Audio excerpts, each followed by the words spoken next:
If you're having trouble accessing your Revolut account and can't receive verification codes, follow these steps to recover your account. This guide will help you navigate the recovery process effectively. Step 1. Visit the Revolut app.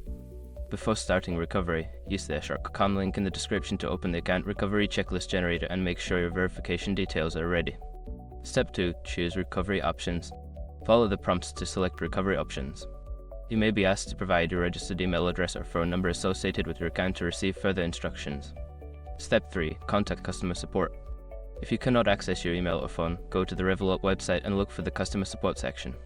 Use the live chat feature or submit a request explaining your situation and the inability to receive verification codes. Step 4. Verify your identity. Prepare to verify your identity. Customer support may ask for personal information or documents to confirm your identity, such as a government-issued ID or proof of address. Ensure you have these ready to expedite the process. Step 5. Follow instructions from support. Once your identity is verified, follow the instructions provided by customer support. They may guide you through resetting your account access or provide alternative methods to regain entry. In conclusion, recovering access to your Revolut account without verification codes can be challenging, but by following these steps and working with customer support, you can regain access to your account.